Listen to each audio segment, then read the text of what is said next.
Ecclesiastes chapter 11, finding ourselves in the middle of this lengthier section on stewardship. We come to a spot where he's going to talk about stewarding the seasons of our lives. And the first one is going to be in our youth, our young age, season of vitality and strength. And then next week will be in our older years. And so it's an interesting text, frankly, because of Christmas season, where we understand that we live life in various seasons. And so what I want to do is I want to read the text to us here in just a moment. We're going to start in verse 7, really as kind of a transition from what we looked at last week. I'm going to go down through the verse of chapter 12, which begins to be a transition to what we'll look at next week. The whole section, from 11:7 down through 12:8, is one lengthy poem, really, in the Hebrew. But we can actually split it into three sections, and it may just help you to track along as I read to understand those. The first two verses are going to give you a little bit of an introduction to what's to come, and then we see the young age of the youth from 11:9 through 12:1, and then older years from 12:1 down through 12:8. First time I ever had someone teach through this text to me is probably, if I think about it now, 25 years ago or so, by systematic theology professor Sam Fowler, who's a kind, gracious man, great teacher, and he is now passed away. And I remember him specifically walking through and challenging us as younger people to make every moment count, and then walking through all this amazing imagery in chapter 12 that speaks to the difficulties of old age. I say that because I think it'd be easy this week, whenever we talk about seasons of life, youth and old age, it'd be easy if you're older this week to be tempted to think, that's not really for me. Or next week, if you're younger, to say, well, that's not really for me. But as we're going to see in just a moment, that's not reality.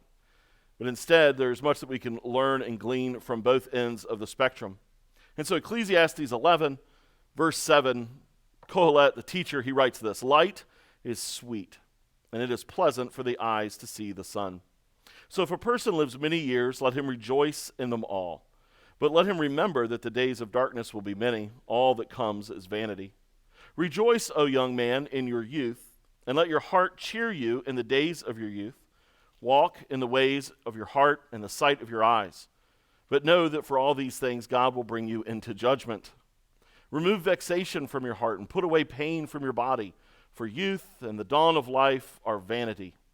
Remember also your Creator in the days of your youth, before the evil days come and the years draw, of which you will say, I have no pleasure in them." This introduction is important to us for us to understand at least two things. First of all, we want to understand that he links light and life to youth, and he links darkness and death to being older. Whenever he talks about darkness, it's not necessarily that you are dead, although he ultimately gets there, but he's talking about all those things that happen in our lives, primarily our physical bodies, that wind down and lead to death, that aging process. And yet on the other end, he links light and to life and to youth. And so in verse 9, youth is something you see.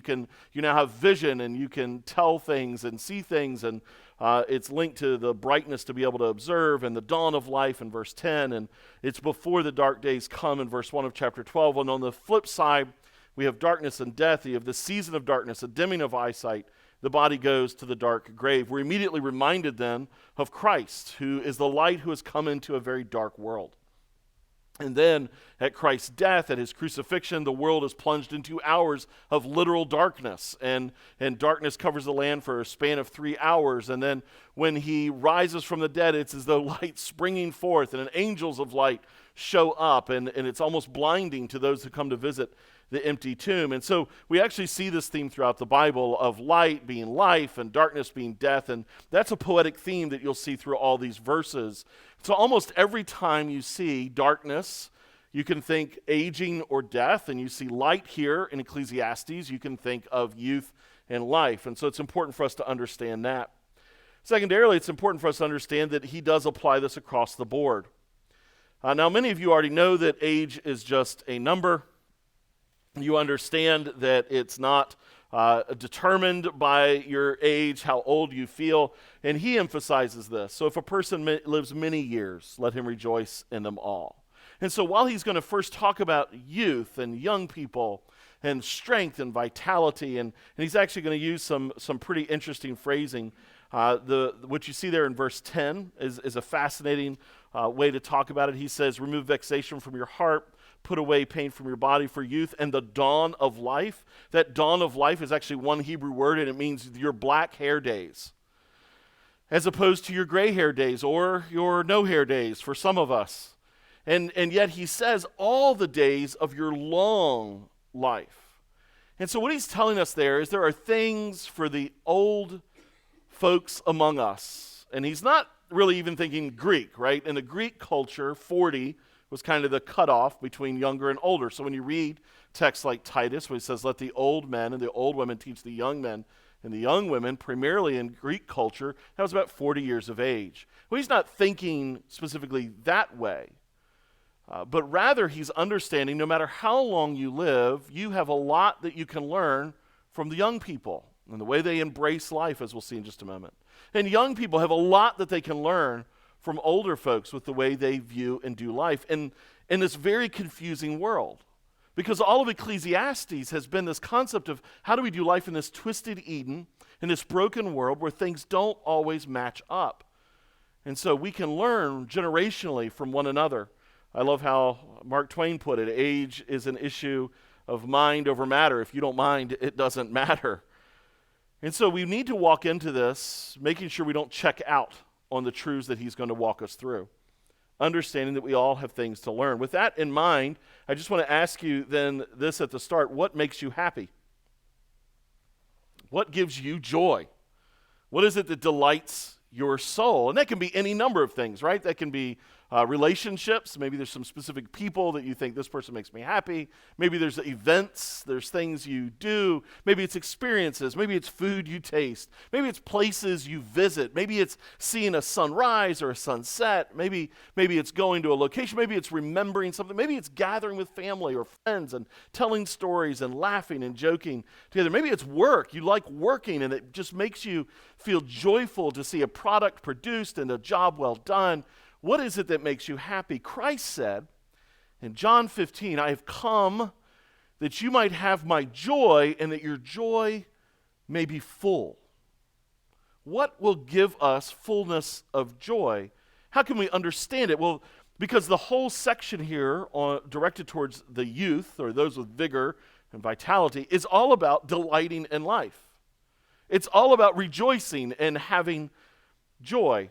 And so if we even put that in a Christian context, right? So here we are in church. What's going to make me happy as I do life as a believer? How can I have that joy that Christ said I've come to give you? How can it be so full so it's overflowing? As I was growing up, they used to say, my cup's so full, the saucer got a blessing, right? How can I have that kind of joy? Well, we can maybe look to the disciples who spent more time with Christ than anyone else and were with him day in and out. We could even think there's a moment where Jesus gathers the disciples together and he sends them out 2 by 2, and there's a group of 72 of them that he sends out to go out and minister, and he gives them power. And so they come back and they give Jesus this report in Luke 10, 17 through 19. The 72 returned with joy, saying, Lord, even the demons are subject to us in your name. And he said to them, I saw Satan fall like lightning from heaven.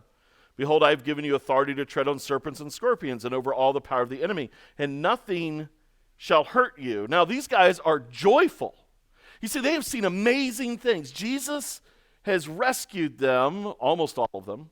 Judas is among this number, but almost all of them have been rescued, and Jesus sent them out. And these guys go out to the towns, and as they walk into town, here's a blind guy, and they're able to heal him and give him sight. Here's a deaf man, and he's now able to hear. Here's a lame man who walks. Here's a paralytic. And what they're really stunned by is as they go out, there's some crazy demon-possessed people.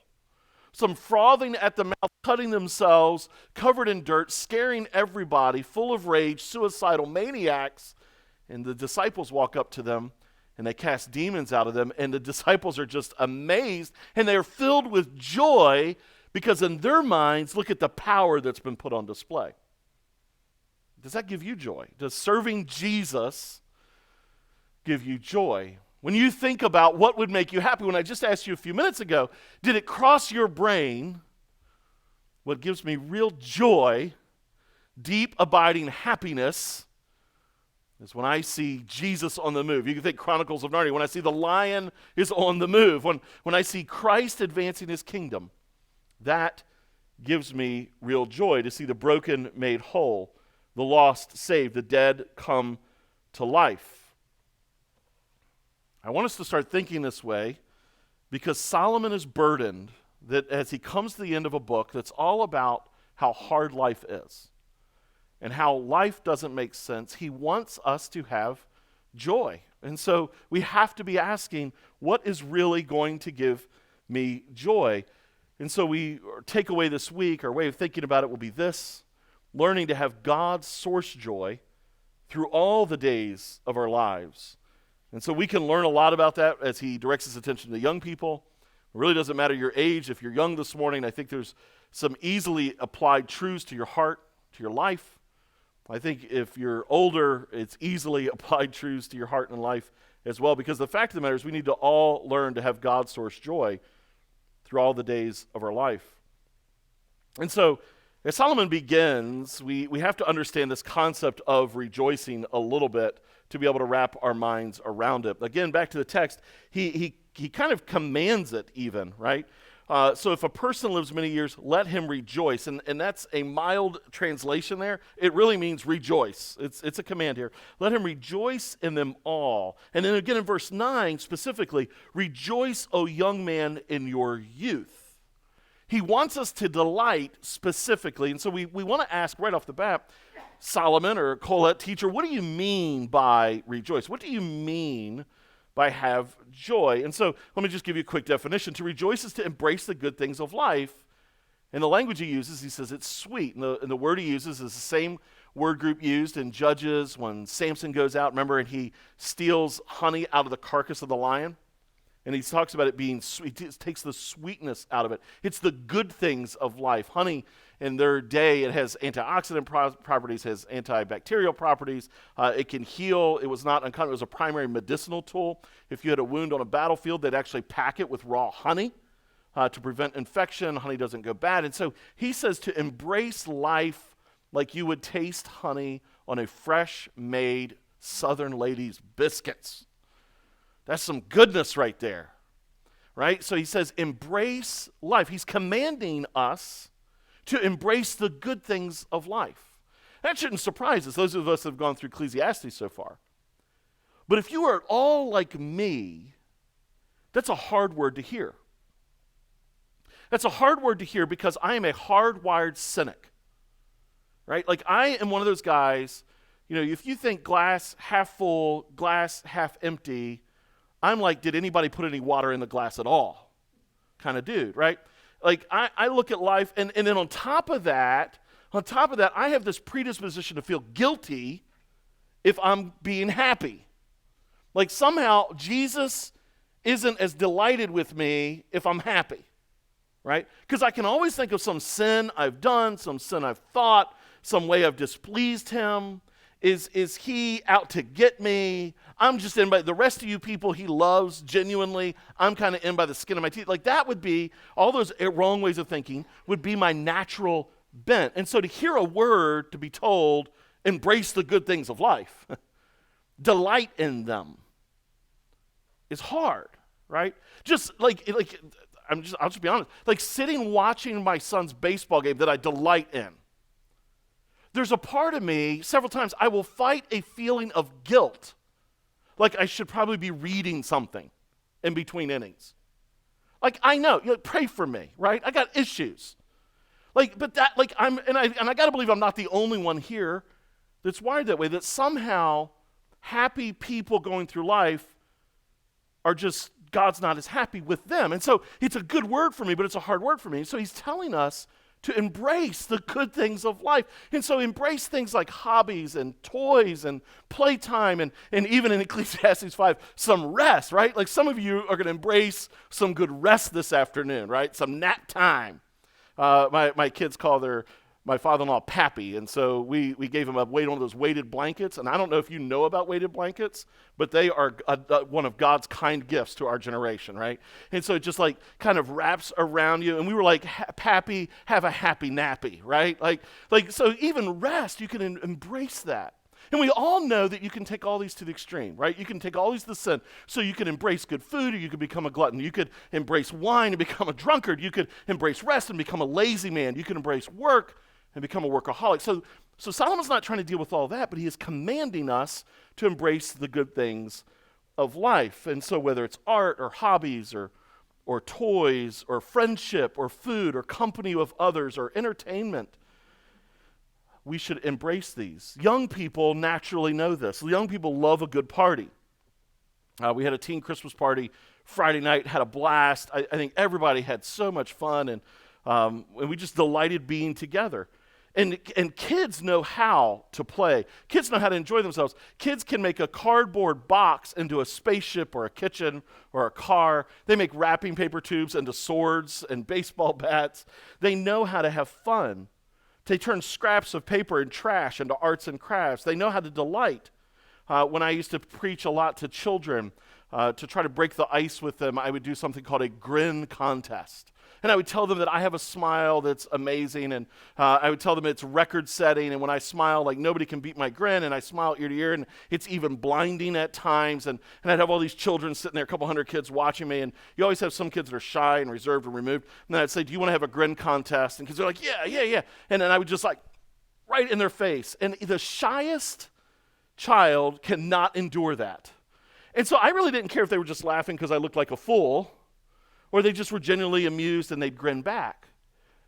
But kids just want to have fun. And I realized, guess what? That stops about 11, 12. Then they look at you like, I'm now too cool for school, and you're weird, right? Why do we? Because as we age, we lose some of the capacity to understand how to just have fun and how to embrace and enjoy life. The teacher is telling us, learn how to enjoy all of these things. So there's a period in my life, I'm not a classical music aficionado. I'm just not. I'm like, okay, like more interesting. Give me some lyrical content. That's what I want. I want some storytelling. I don't want to just sit there and imagine what the violins are playing. But I hit this age of my life, I'm like, there's all kinds of people that love classical music. So I went and I found some people that love classical music, and I said, hey, tell me the best classical pieces, because I wanted to learn how to delight in the things they delighted in, right? And so I don't love it broadly as a genre, but I've got some things I really enjoy listening to because I just want to learn how to delight. He's commanding you to learn how to delight. G.K. Chesterton, he's a famous theologian and author, apologist, humorist. He talks about how kids are delighted sometimes by the same things over and over again, right? We all say as we get older, give me something new. A child says, do it again, Mom. Do it again, Mom. Do it again, Mom. Do it again, Dad. You pick up one kid in the pool and throw them, you better be ready for the next 30 minutes of throwing kid in the pool. Do it again, do it again, do it again, do it again, over and over. They delight in it.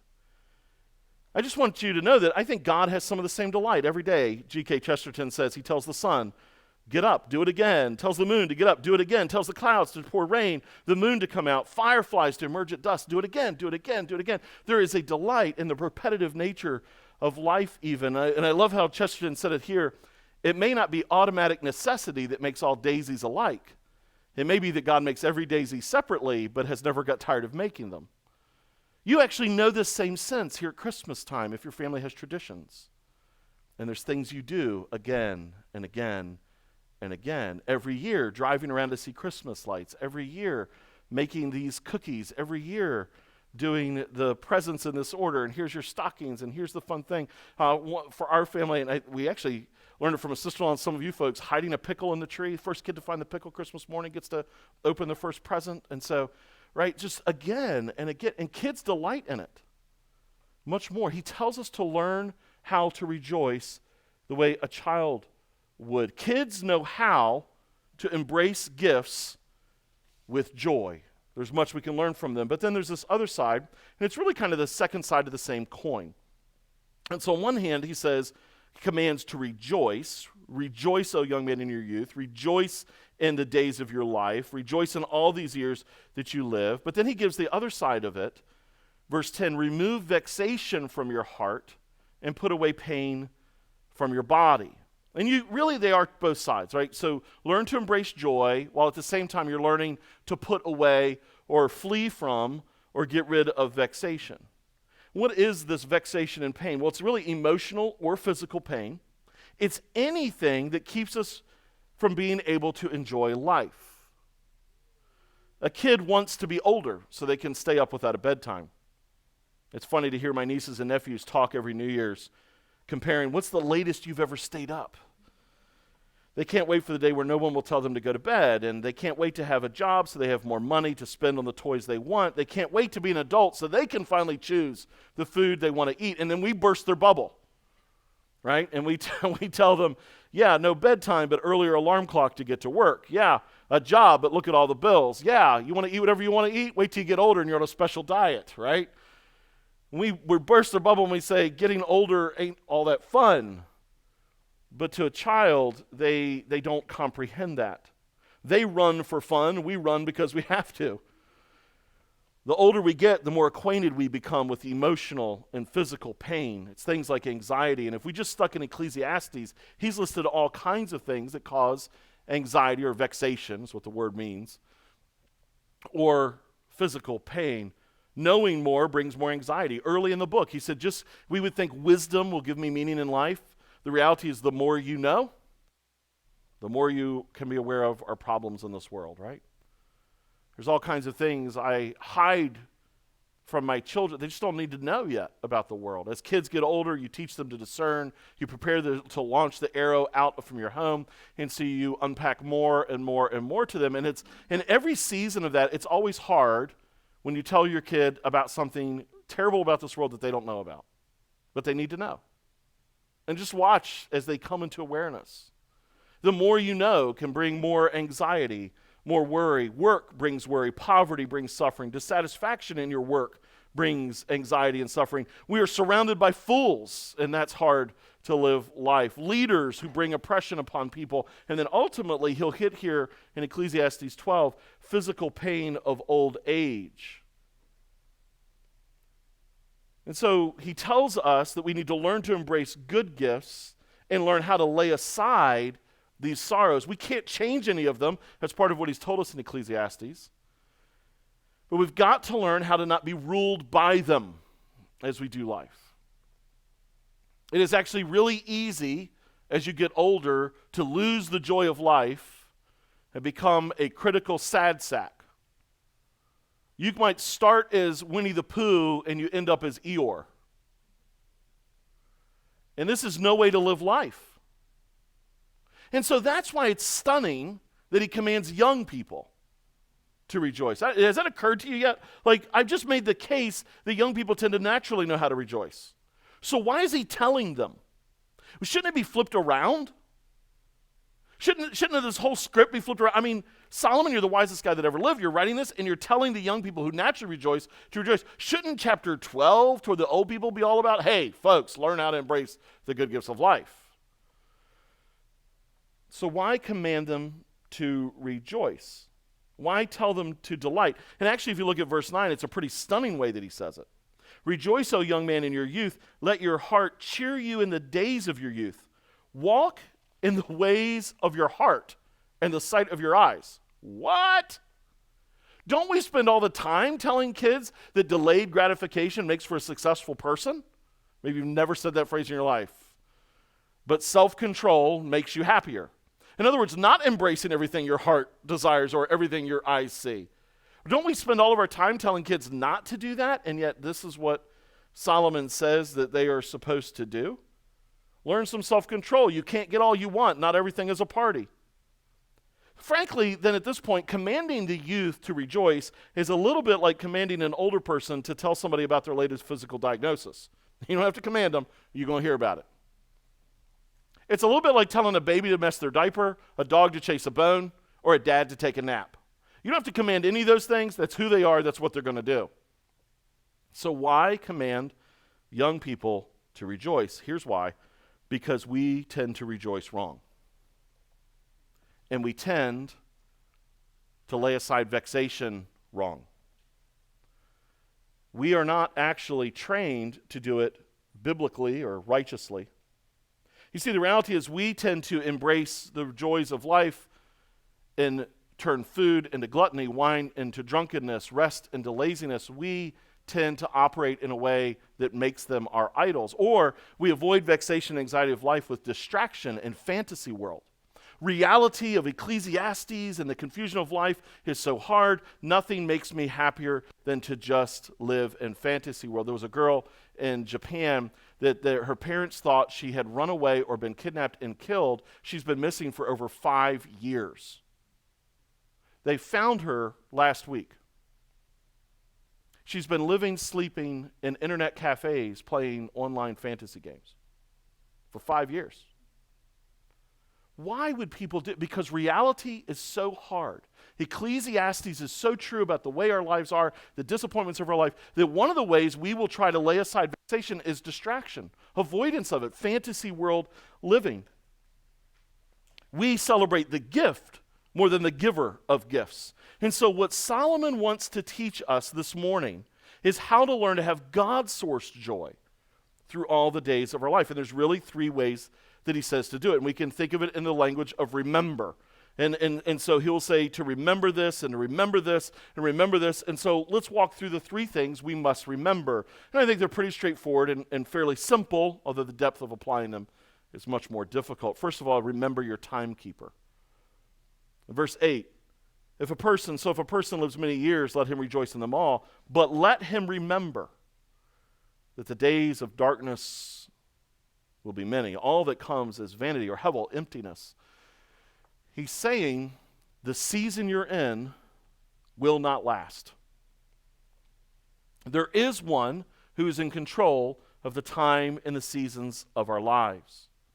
For us to really rejoice in life and enjoy the good gifts and to really remove vexation, we have to relive in the reality that this time of my life, whatever time you're in right now, and it really at this point doesn't matter if you're young or you're old, but specifically young people need to hear this reality because the older you get, you've lived the reality, right? Like I remember years and years and years ago, a father in the church told me, embrace every moment of this season of parenting because it will be gone like that. It was some of the best counsel anyone had ever given me. And I try to take it to heart and try to live it. There's only one season. This will not last. So when you get older, you realize that. But when you're younger, it feels like you're immortal. You'll always be a kid. You'll always be a 20-something. You'll always be in your you'll always be young. This season of parenting small children will always be.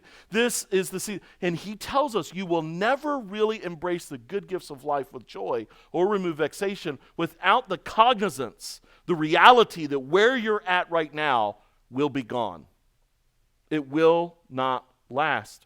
There is one who has determined all of our days. We will only have this season one time, one season of our childhood, one season of our teenage years, one season of our young adulthood. But you'll also only have one season of an empty nest, one season of work, one season of health, one season of old age. Solomon writes this wonderful poem in chapter 3 about the seasons of life, that there's a time for everything and it's going to pass away. And then ultimately that beautiful moment in verse 11 of chapter 3 that he will make all things, all these seasons beautiful in his time. We rejoice poorly when we refuse to live in the reality of today. When we always think yesterday was better or better days are coming, we lose the ability to rejoice in the gift of now. When Jesus came the first time, he has this amazing moment in the synagogue that Luke records in his gospel, where he stands in the synagogue and he reads from Isaiah 61. And he only reads the first 2 verses of a glorious chapter that's all about the coming of the Messiah. And so he reads, and it's all about when the Messiah is going to come, and he's going to heal the brokenhearted, and he's going to bind up, he's going to do all these wonderful things. And then he stops, like just cuts the prophecy in half, closes the scroll and sits down, and he says, today this is fulfilled among you. And people are amazed. But what's really stunning is when you go back and read Isaiah 61, you realize where he stopped was before the Messiah starts bringing some judgment to this mess. Where he stops is when the Messiah starts elevating Israel to rule over the nations. Where he stops is when the Messiah brings true justice to this world. And so he stops at the point that he's come to rescue the weak and the weary and the dead and the dying. It's really an explanation of what he says in John 3:17. God did not send his Son into the world to condemn the world, but in order that the world might be saved through him. He was in a specific season. And the people needed to delight in that season. And what did they really want? They weren't happy in the season of now with Jesus coming to rescue. They wanted Jesus coming to judge.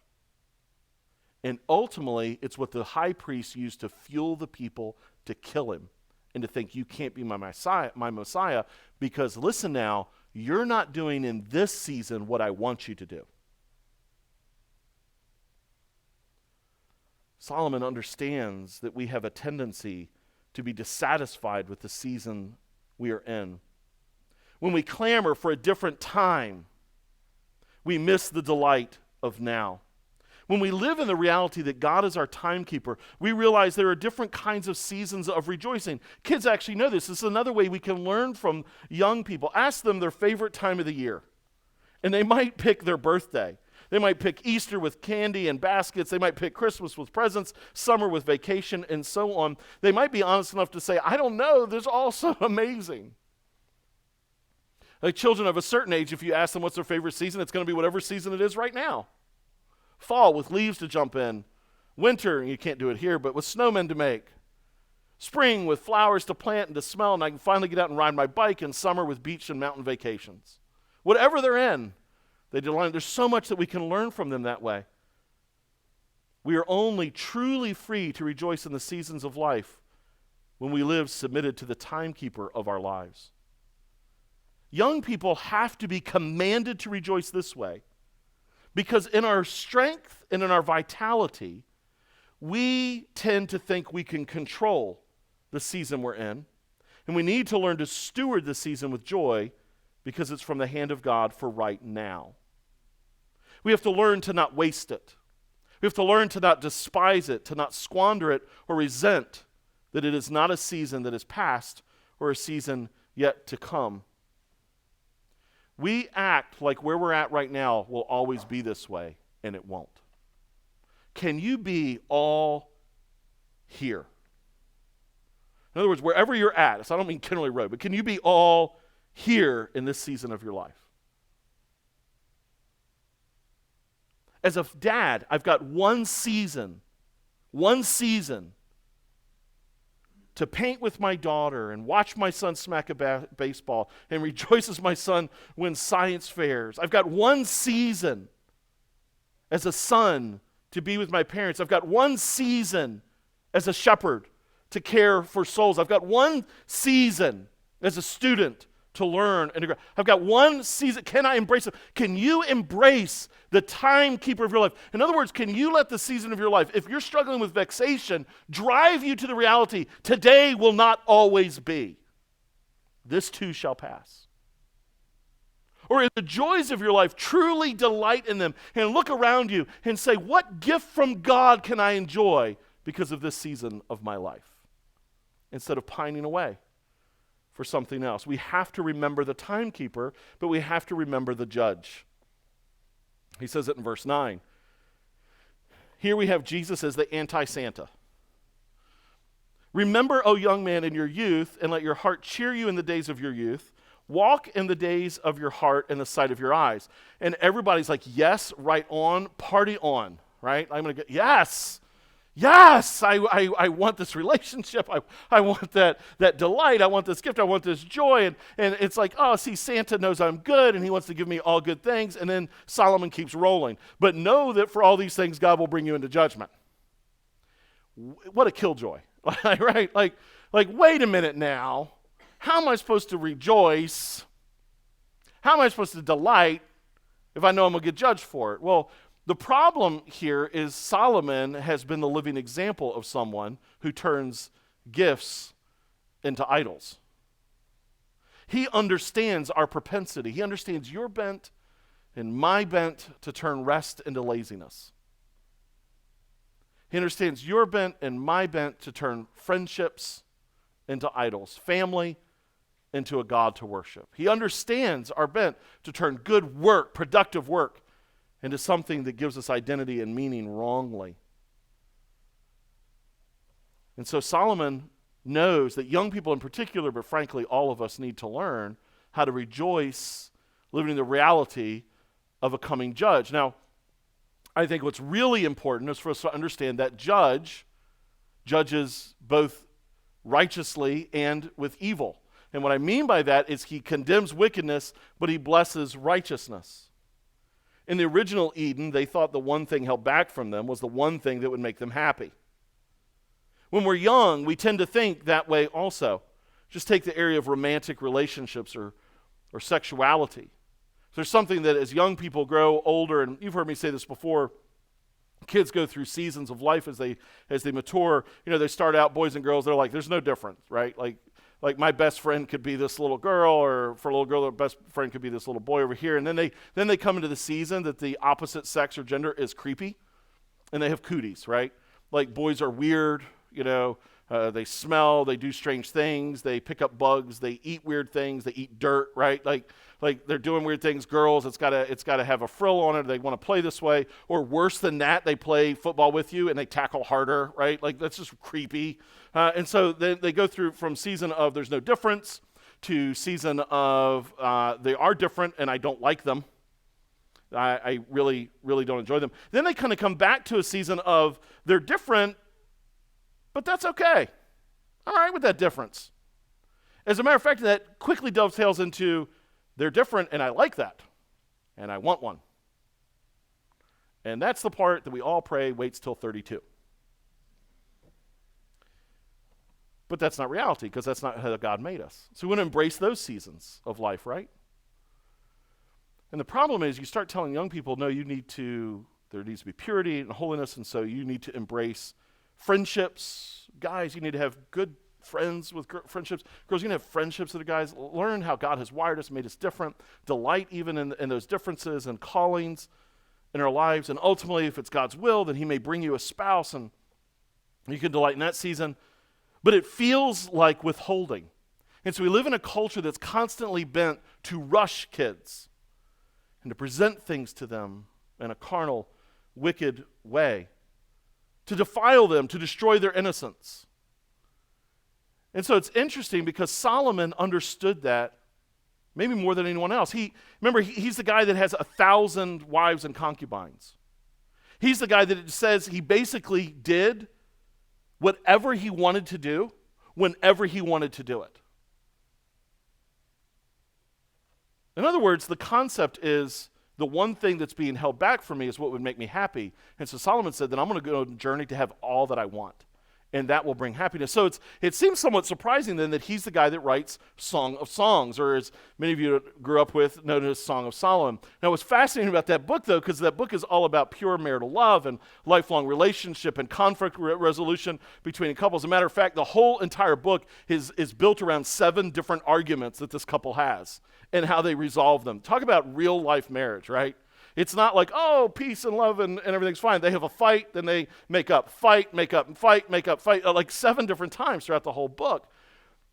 So here's the issue. How did Solomon write about that kind of relationship? Well, when you look at the title, it could be one of 2 ways. Either Solomon wrote the material, or Solomon is the compiler or editor of the material.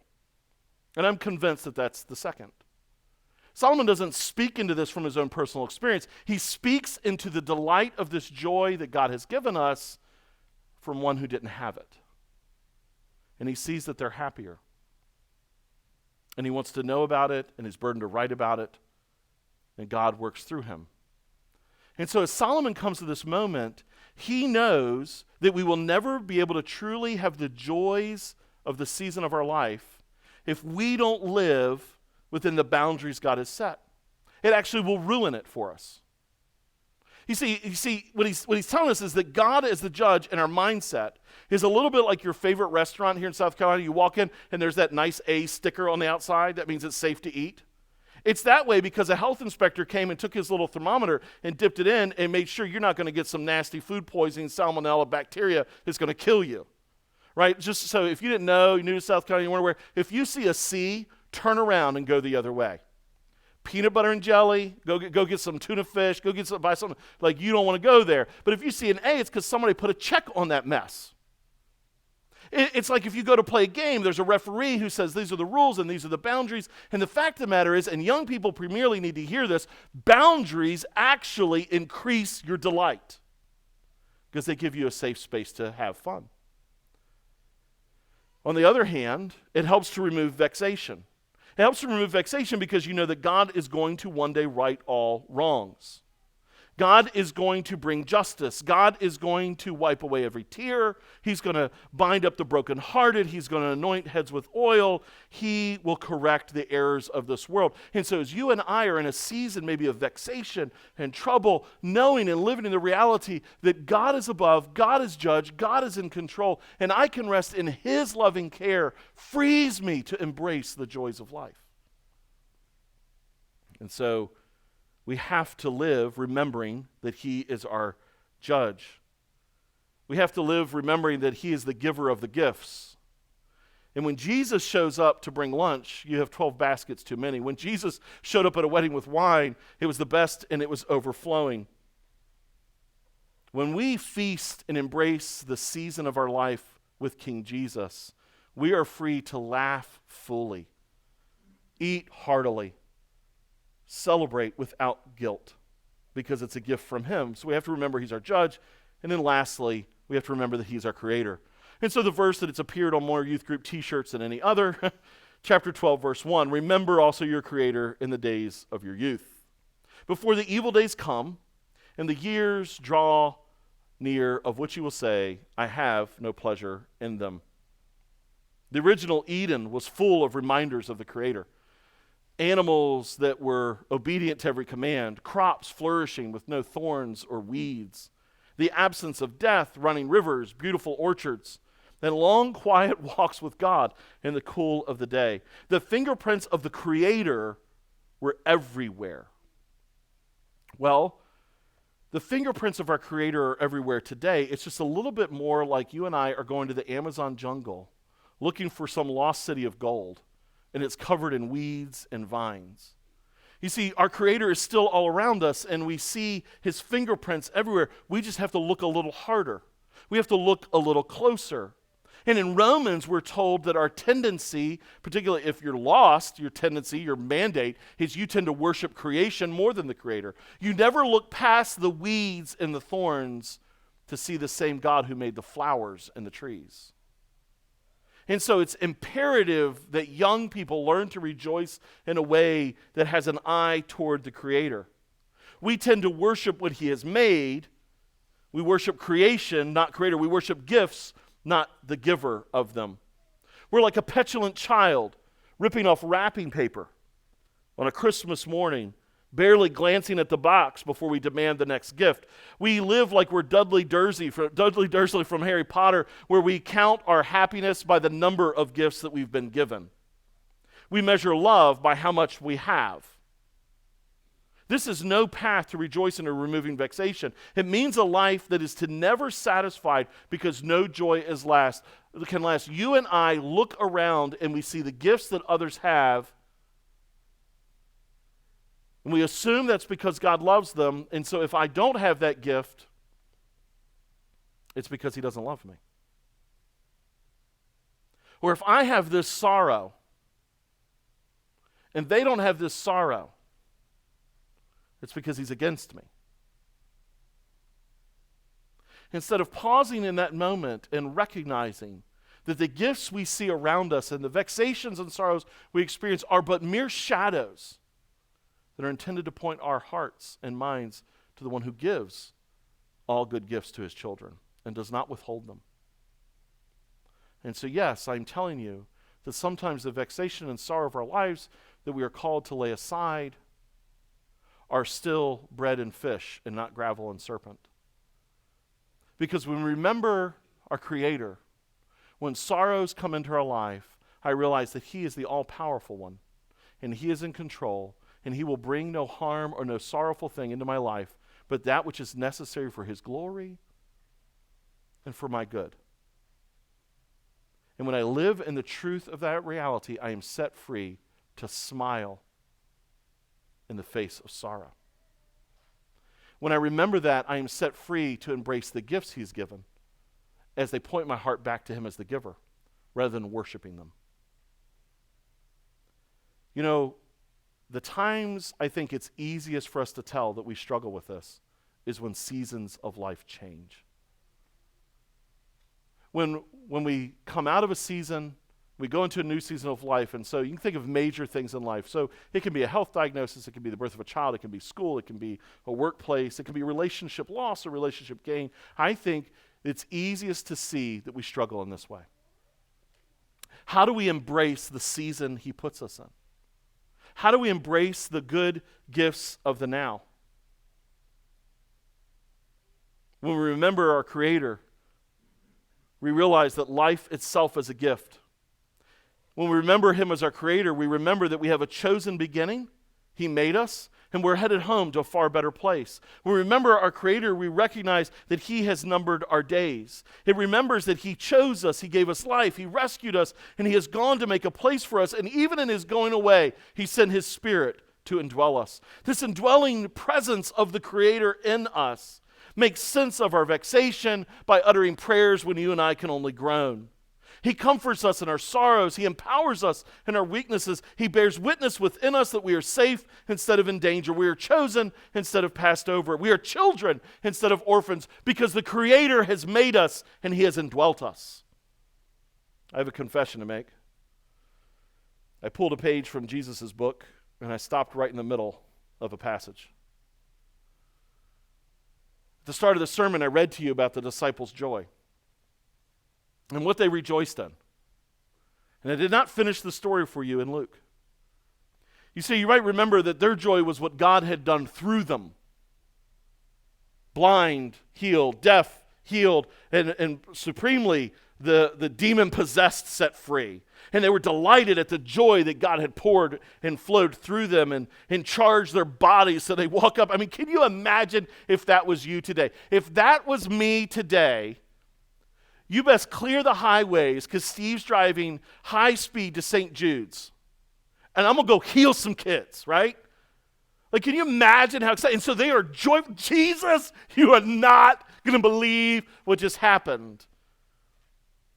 But then Jesus responds to them in Luke 10, and he says this, nevertheless, do not rejoice in this, that the spirits are subject to you, but rejoice that your names are written in heaven.